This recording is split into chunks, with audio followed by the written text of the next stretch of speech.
Bonjour les marins, j'espère que vous allez bien. La saison de navigation approche, alors j'espère aussi que vous êtes prêts à naviguer. Et aujourd'hui, on va parler de l'importance du programme de navigation. Le programme de navigation, c'est quelque chose qui va vous aider à choisir le bateau sur lequel vous allez naviguer au printemps, à l'été, à l'automne, le bateau sur lequel vous allez vous faire le plus plaisir. Il faut vraiment que vous sachiez bien circonscrire d'abord ce que vous voulez en faire pour pouvoir choisir celui qui convient le mieux. Ça paraît assez logique, mais il arrive que l'on détourne un voilier de son programme de navigation initial et ça peut donner des catastrophes. Et c'est à mon sens la raison pour laquelle Marc a perdu son bateau. Marc, c'est un skipper qui est parti à bord d'un First Class 8 de Méditerranée pour rejoindre l'Inde et il a fait naufrage et nous verrons comment il a détourné le programme de navigation de son bateau, ce qui lui laissait pas beaucoup de chances de s'en sortir. Donc on verra ça dans la deuxième partie de la vidéo. Alors d'abord le programme de navigation, donc à quoi ça sert? Eh bien, je viens de vous le dire en introduction, il va vous permettre de déterminer bien des critères à partir desquels vous allez dégager des caractéristiques du bateau qui vous intéresse. Donc des critères de navigation, votre façon de naviguer, l'endroit où vous naviguez, tout ça va vous permettre de définir un cahier des charges précis pour choisir un bateau. En fait, en dressant l'inventaire en quelque sorte de votre programme, pas l'inventaire, mais en dressant un programme de navigation détaillé, vous allez déterminer des profils de voilier. Par exemple, vous pouvez avoir un profil de voilier pour une navigation côtière confortable en Bretagne, parce que vous aimez bien le confort. Ou bien vous allez dire, là je veux naviguer, plutôt j'aurai des grandes traversées, donc un bateau capable de faire de la navigation hauturière, mais performant, parce que j'aime aller vite, en Méditerranée, et puis peut-être aux Antilles si je veux traverser l'Atlantique. Eh bien, ces deux bateaux seront différents. Si vous voulez naviguer en côtière en Bretagne, où il y a des marées, peut-être aurez-vous envie d'avoir un petit tirant d'eau, surtout que vous aimez bien votre confort et qu'un petit tirant d'eau vous permettra d'accéder à des ports peu profonds et voilà, aux zones les mieux protégées de ces ports par exemple. Et puis, comme il ne fait pas toujours très chaud en Bretagne, vous allez peut-être vouloir du chauffage, de l'eau chaude. Il arrive quand même qu'il fasse beau et qu'on puisse se baigner, et dans ce cas, il vous faudra une jupe. Et puis, vous aimez votre confort, donc vous serez attentif à l'aménagement du carré, du cockpit. Vous n'avez pas envie d'être dépassé par la manœuvre de vos voiles, donc une surface de voile moyenne vous suffira largement, et un bon moteur pour les moments où vous n'avez pas envie de vous embêter à remonter auprès quand il ne reste plus que 5000 à faire et que on a réservé la place au restaurant à 20h, il est 19h, bon, un petit coup de moteur, ça peut aider, mais il faut un bon moteur pour pouvoir faire ça, donc on est vraiment dans de la navigation côtière confortable. Hein. Des manœuvres de port faciles, il faut que ce bateau tourne bien, qu'il y ait de la visibilité, enfin tout un tas de choses qui vont faire qu'il sera beaucoup plus facile de manœuvrer dans les ports. Et puis vous allez peut-être vouloir avoir des enrouleurs partout, grand voile et génois, winch électrique, un gros guindeau, etc. Vous voyez un peu la philosophie de la chose. Alors certaines de ces caractéristiques vont se retrouver pour un bateau qui fait de la navigation hauturière performante, sous le soleil, mais pas toutes. Là, pour ce type de bateau, pour aller vite en Méditerranée et loin, on va vouloir une carène puissante. On va avoir un beau ratio aussi voilure-tonnage. Là, il faut qu'il y ait de la surface de voile et il faut aussi qu'il y ait des belles voiles tant qu'à faire. Comme on traverse et qu'on navigue dans des zones assez fréquentées, il nous faut une électronique complète. Du coup, on peut choisir un monocoque à grand tirant d'eau ou bien, pourquoi pas, un catamaran avec des dérives, parce que c'est plus performant. On va vouloir une grande autonomie en eau, en électricité, en rangement, parce qu'on va faire de grandes traites sans pouvoir faire de courses pendant nos traversées, ce qui n'est pas le cas quand on fait de la navigation côtière en Bretagne. On peut s'arrêter régulièrement et refaire les pleins d'eau, brancher le bateau à quai et aller acheter son pain chez le boulanger du coin. Et puis quand on navigue dans ces zones très ensoleillées, il faut une protection, il faut des bimini, vous voyez. Donc ici, vous n'avez pas le même voilier que pour naviguer tranquillement en côtière en Bretagne. Ensuite, il y aura bien sûr le budget qui va venir tempérer vos ardeurs, et votre équipement va varier évidemment, et la taille du bateau également, aussi en fonction du budget. Donc voilà une petite idée de ce à quoi peut servir le programme de navigation. Alors comment on peut le détailler? Eh bien par exemple, donc je vous ai développé ici sur la carte mentale ici, une proposition de programme de navigation. Donc vous y mettez votre zone de navigation, et puis vous voyez s'il y a des marées, donc, puisque ça va influer sur le tirant d'eau. Vous allez réfléchir un peu sur le climat que vous allez rencontrer en termes de température, de précipitation, la météo qui vous attend, le régime des vents, l'état de la mer. Et du coup, vous allez avoir des bateaux aux caractéristiques marines un petit peu différentes. Il faut qu'ils affrontent des mers plus ou moins puissantes, des vents plus ou moins forts, des bateaux qui seront bien aérés s'il fait chaud, par exemple, ou humide également, des bateaux qui vont être bien isolés s'il fait vraiment froid, et d'ailleurs s'il fait vraiment chaud, en fait, si vous avez des températures extrêmes. S'il y a des dangers particuliers, eh bien vous aurez peut-être envie d'avoir une coque particulièrement solide, surtout si vous naviguez dans les glaces par exemple, ou bien en traversée si vous craignez les ovnis, et puis certains d'entre nous vont craindre les ovnis en permanence, eh bien dans ces cas-là, on va peut-être choisir une coque en métal, ou bien une construction composite mais avec une bonne dose d'époxy. Ensuite, vous allez vous intéresser à l'équipage. Est-ce que vous naviguez en solo, en famille, en co-navigation, avec des copains? Du coup, l'aménagement intérieur du bateau ne sera pas le même. Vous n'aurez pas le même nombre de cabines, par exemple. Ou bien, là, évidemment, si vous naviguez en solo, il faut que le bateau soit vraiment très facile à manœuvrer, ou qu'on puisse l'aménager pour qu'il soit facile à manœuvrer. Si vous naviguez avec toujours beaucoup de monde, il va falloir pouvoir loger tout le monde. Puis il faudra aussi un grand cockpit pour pouvoir prendre l'apéro le soir confortablement. Vous voyez, ça va du coup moduler également le type de voilier qui peut vous convenir. Votre style de navigation, nous avons tous des styles de navigation où nous allions à différents degrés, le confort, la performance. Il y a des personnes qui font des sorties plutôt courtes, à la demi-journée, à la journée. Il y a des gens qui partent minimum de 3 jours, une semaine, un mois. Il y a des gens qui naviguent depuis le printemps jusqu'à la fin de l'automne, d'autres c'est juste en été. Eh bien, du coup, tout ça va également vous entraîner des choix différents au niveau des bateaux, en termes d'autonomie, de confort, de performance, d'équipement également. Et vous avez la vie à bord. Alors ça, on pourrait dire c'est un peu, ça va un peu avec le style de navigation, mais je dirais c'est plutôt comment on vit, même quand on est à l'arrêt. Et là, il y a des personnes pour qui naviguer, on part en mer, c'est juste pour faire de la voile, on s'éclate, on tire sur le bateau, et c'est du camping.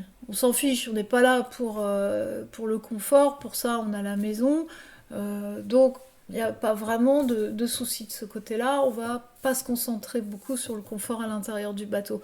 Il y en a d'autres pour qui c'est tout à fait à l'inverse. Il faut qu'on soit comme à la maison. On a la télévision, la machine à laver, le four à micro-ondes, des matelas avec des belles couettes. Enfin, quelque chose de cosy, confortable.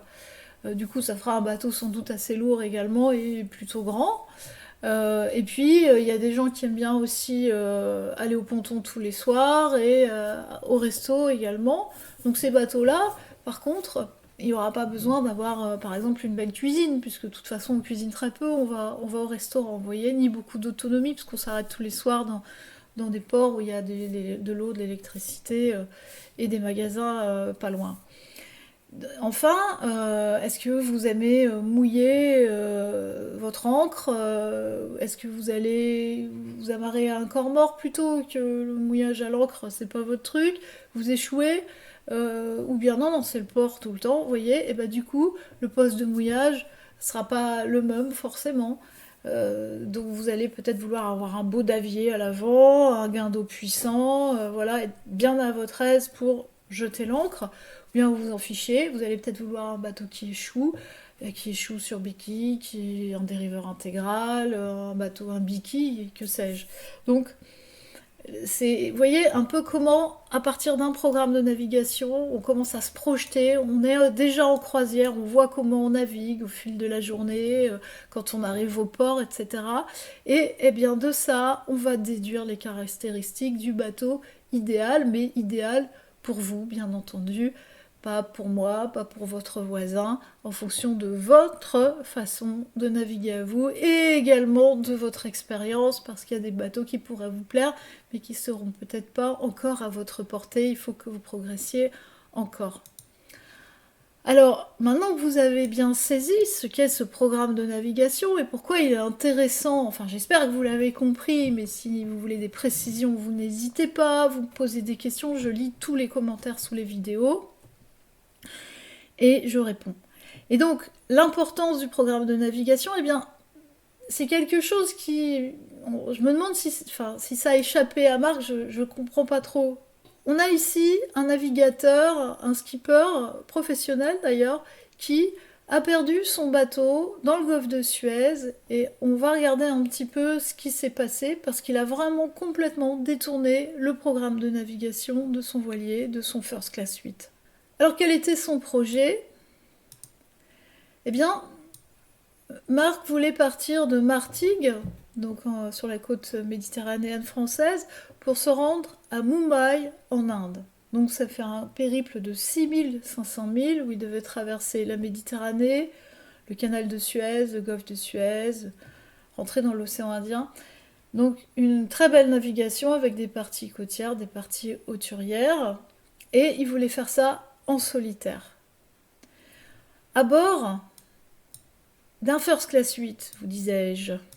Vous savez, j'en ai acheté un l'année dernière pour 1000 €. Je suis en train de le rénover. Donc si vous voulez voir mieux ce que c'est, je vous invite à regarder aussi les vidéos que j'ai fait à ce sujet. C'est un petit voilier de 8,50 m hors tout qui est prévu pour faire de la régate côtière. C'est un bateau les premiers sont sortis au début des années 80. Et c'était fait pour faire de la régate côtière en équipage, à 3 ou 5 personnes. Le bateau est léger, il fait 1,4 tonne, il y a 600 kg de lest pour 800 kg de coque. Et c'est pas beaucoup en fait de lest pour un bateau qui est très toilé, qui a plus de 12 mètres de mât. Et du coup, le poids de l'équipage est vraiment important pour équilibrer ce bateau. Et par ailleurs, si vous naviguez dans du petit temps, il ne faut pas trop le charger, il faut qu'il reste léger. Enfin, c'est vraiment un bateau, donc du coup, si vous partez en croisière avec, vous n'allez pas pouvoir le charger beaucoup. Vous allez avoir une autonomie limitée, parce que vous n'allez pas pouvoir embarquer 300 litres d'eau, par exemple, ou 100 litres de carburant, etc. De toute façon, il y a un moteur hors bord sur ce bateau, mais vous pouvez pas avoir beaucoup de carburant, pas beaucoup de nourriture, pas beaucoup d'eau, pas beaucoup de charge sur un voilier comme celui-là. Donc c'est vraiment pas du tout fait pour la navigation hauturière et c'est pas fait non plus pour naviguer en solitaire, même si bien sûr on peut l'adapter. Et dans ces cas-là, le bateau va naviguer en dessous de ses capacités, mais il reste très amusant quand même. C'est-à-dire qu'on va pas pouvoir porter autant de toiles que ce qu'il pourrait, parce que tout seul, on ne peut pas contrebalancer évidemment la force du vent dans les voiles. Donc on prend des rives plus vite, on réduit plus vite, et puis voilà, on peut mettre un pilote pour améliorer les choses, donc il faut électrifier le bateau parce qu'il ne l'est pas. Donc tout ça, Marc l'a fait. Il a simplement, par contre, il n'a pas mis d'enrouleur sur ce petit bateau. C'est vrai que ça ne se justifie pas forcément, certaines personnes le font. Il a gardé les voiles qu'il utilisait en régate. Et donc, il est parti, il a navigué sans encombre en Méditerranée, il est allé en Grèce, il est passé le canal de Suez, tout ça en solitaire, ce qui est déjà vraiment remarquable sur un First Class 8 quand même. C'est vraiment pas très confortable. Et le voilà qui quitte le canal de Suez, et donc pour entrer dans le golfe de Suez. Alors je vais vous montrer l'article de la revue Bateau, donc il y a toute une série sur bateau.com à ce sujet. Donc on voit déjà ici son parcours au niveau du canal de Suez, qui est assez long, et donc Quand il quitte le canal de Suez, voilà, il prévoit de traverser tout le golfe de Suez ici. Et je vais vous montrer le parcours qu'il a fait avant, parce que je trouve que ça vaut quand même la peine. Voilà, vous avez toute l'histoire là. Donc on voit le bateau ici avec ses voiles donc sur été creux, sous spi. Et je suis en train de chercher une carte, voilà, une carte donc de son périple depuis Martigues. Vous voyez, il descend comme ceci jusqu'en Grèce en faisant quand même quelques étapes, hein, par la Sardaigne par exemple, par la Tunisie. Il rejoint la Grèce ici. Et ensuite, il descend vers l'Égypte. Il arrive, comme ils disent, aux portes de la mer Rouge. Voilà. Hop. Et donc, il va passer le canal de Suez. Mais au final, il fait naufrage dans le golfe de Suez.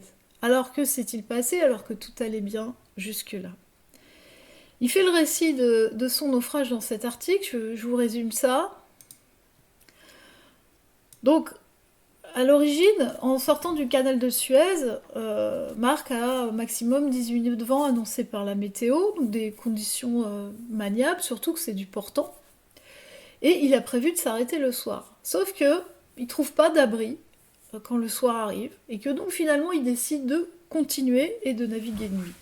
Il y a pourtant un certain nombre de choses qui commencent à se mettre en place et qui sont les précurseurs de sa fortune de mer, c'est que déjà il y a beaucoup de trafic et il est surpris parce que tous les bateaux n'ont pas d'AIS, en tout cas ne sont pas repérés sur son AIS. Et effectivement, si vous vous équipez d'un AIS, ne vous attendez pas à avoir les échos de tous les bateaux. Il y a des voiliers, il y a des bateaux de pêche, il y a parfois des cargos, surtout à l'étranger, qui n'ont pas d'AIS ou alors qui ne l'ont pas allumé, et donc on les voit pas. On les voit pas sur l'AIS. On peut les voir au radar éventuellement, on les voit avec ses yeux quand on veille, mais dans une zone à fort trafic, c'est sûr que du coup il faut être hyper vigilant, même si on a un AIS et même si on a un radar et même si on a un radar d'ailleurs.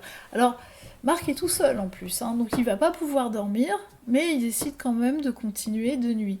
L'autre truc, c'est que le vent monte, c'est-à-dire on avait prévu 18 nœuds, mais vers 20h le vent commence à monter, et lui il est sous génois, le bateau marche super bien, le vent monte au-delà de 20 nœuds de vent, et je ne sais pas pourquoi, il réduit pas à ce moment-là. Ce que je comprends, c'est qu'il est persuadé que le vent ne va pas monter plus haut, parce que la météo a dit qu'il n'y aurait pas plus de 18 nœuds de vent. Donc il dit ça peut pas monter énormément.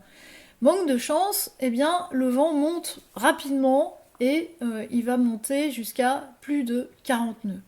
Et il a un génois sur un First Class 8, bateau sur lequel il faut réduire assez rapidement. Et là, il peut plus réduire son génois. Dans son récit, il explique très bien. Il y a même une vidéo où il filme de nuit. Je vais vous en montrer un extrait. Voilà, le bateau vient de faire sa première grosse holofée un peu sérieuse. Donc là, il n'est plus le temps de jouer. Donc je suis équipé, il n'y a pas de problème, il n'y a aucun risque. Par contre, il faut absolument relâcher la pression sur le safran, il faut relâcher la pression dans l'aérien, dans la voile, dans les structures. Donc il faut ménager sa monture. Donc là, quand c'est comme ça, il faut relâcher un petit peu la voile de quelques centimètres. Hein.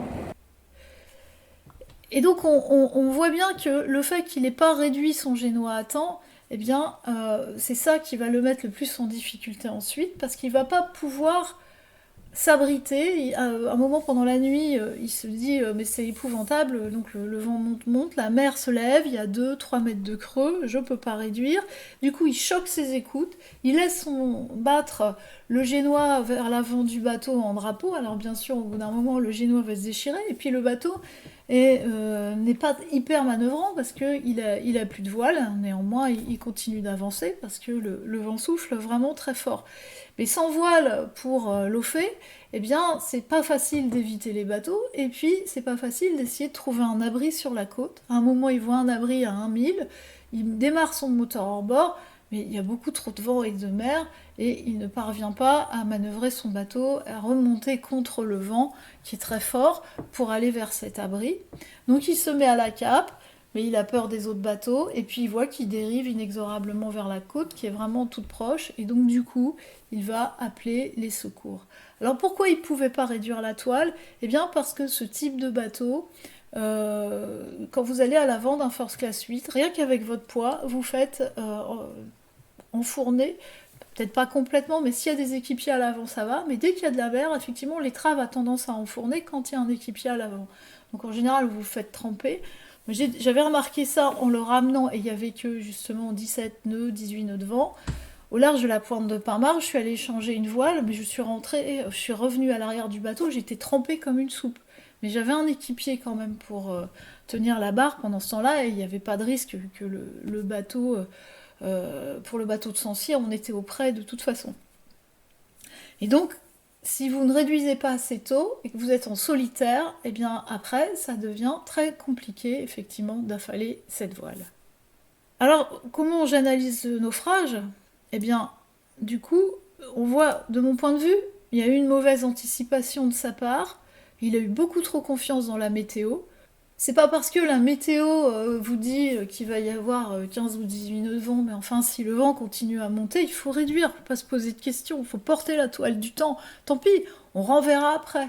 Donc lui, il devait être un petit peu fatigué aussi, ça faisait bien 12 heures qu'il était sur l'eau, qu'il surveillait les autres bateaux, et donc il s'est fait un peu avoir comme ça. Il y a un autre truc, c'est que avant la nuit, quand on est en solitaire, quand on n'est pas trop sûr de l'endroit, dès qu'il y a le moindre doute, ça peut être bien aussi de réduire la voilure. Donc là, il l'a pas fait, il n'a pas anticipé ces choses-là. Et puis ce qui est curieux, c'est que il comptait s'arrêter, et puis finalement, il trouve pas d'abri. Donc comment a-t-il regardé ses cartes? Peut-être qu'il en avait marre et qu'il avait hâte de quitter le canal de Suez. Et du coup, en plus, il raconte dans les épisodes précédents qu'il n'a pas bien dormi, qu'il était à quai avec les vagues des bateaux qui passent dans le canal, qui venaient sans cesse gêner son bateau, frapper son bateau contre le quai. Donc il fallait revoir les amarres, etc. Il avait hâte de s'en aller. Et donc il est sans doute parti un peu vite et il n'a pas vérifié si les abris étaient fiables. Les bateaux sans AIS, ça l'a surpris. Je me dis que peut-être il n'avait pas... certes, c'est un skipper professionnel, mais ça faisait que 6 ans en fait qu'il faisait de la voile, qu'il a passé un diplôme professionnel, je ne sais pas lequel, et il a navigué, il a fait essentiellement de la régate sur son bateau en Méditerranée, en initiant des gens à la navigation. Donc il a peu probablement d'expérience de la navigation hauturière, il faudrait lui demander, mais du coup, il a peut-être pas cette anticipation qu'on peut avoir dans ces cas-là, et en plus, il était fatigué. Bon, ça, c'est une chose. Mais surtout, avec ces éléments-là, son bateau ne lui laissait pas une chance. Parce que, comme je vous le dis, c'est un voilier qui n'est pas adapté à ce programme de navigation. C'est un bateau prévu pour être mené en équipage. À minima, il faudrait être 2. Il est tout seul. Donc du coup, le lest est insuffisant et dès que le vent monte, il va falloir effectivement réduire la toile. Ensuite, le comportement de son bateau dans la mer formée ne semble pas rassurant. Moi, je n'ai pas essayé ce bateau dans une mer formée, mais c'est vrai que si on ne l'a pas essayé avant, est-ce que c'est raisonnable de se lancer tout seul dans une traversée sur un bateau qui n'a pas été prévu pour faire ça? Si vous achetez un voilier hauturier, vous pouvez y aller, vous le préparez bien, bon, je vous conseille de l'essayer avant, mais enfin, vous pouvez vous attendre à ce qu'il supporte 2 à 3 mètres de creux, c'est un minimum. Mais ce petit bateau léger, il faut voir comment il se comporte quand on est tout seul. Et donc, ce qu'on a vu déjà, c'est que l'avant enfourne rapidement sous le poids de l'équipé qui va changer les voiles à l'avant. Donc, il faut vraiment les changer avant que ça devienne gênant, ou alors il faut naviguer avec un enrouleur. Donc, on a déjà parlé de l'expérience du skipper. On voit qu'il connaissait son bateau en régate, en navigation côtière. Il a fait une traversée en Méditerranée. Il a fait un peu de hauturière pour arriver jusqu'au canal de Suez, mais dans des conditions très très douces en fait. Donc il avait très peu de marge d'erreur. Même sur un écume de mer, ça serait plus facile de réduire la toile que sur un First Class 8 dans une mer agitée. parce que le bateau a beaucoup moins de choses d'enfourner. Le classe 8, vraiment, à l'avant, il supporte aucun poids. C'est un bateau très volage, très rapide, très nerveux, et donc il est susceptible effectivement de partir au lof hein, quand il est vraiment... Là on est dans des conditions, il ne faut pas oublier que le vent est monté à 40 nœuds. Hein.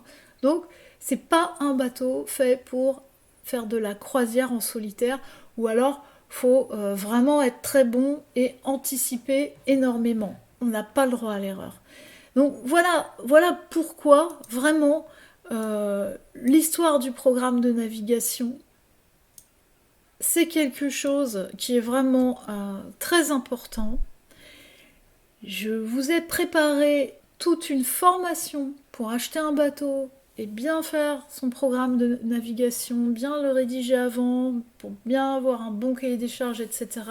On en reparlera dans la vidéo suivante, où on parlera des erreurs qu'on peut faire quand on achète un voilier, ou les erreurs plutôt à éviter quand on achète un voilier ou quand on le loue, mais sachant que c'est beaucoup plus embêtant quand même quand on n'achète pas le bon voilier. Donc je vous dis à très bientôt, faites-vous plaisir sur l'eau, préparez bien vos bateaux si c'est le début de la saison pour vous. On se retrouve dans très peu de jours pour la vidéo suivante, et n'oubliez pas, vous pouvez aussi télécharger le petit livret Progresser en voile sans prendre de cours, le lien est sous la vidéo. J'attends vos commentaires, vos analyses, est-ce que vous êtes d'accord avec moi, pas d'accord avec moi, peut-être que vous avez des expériences à partager. C'est promis, je lis tout et je réponds aux questions. À bientôt!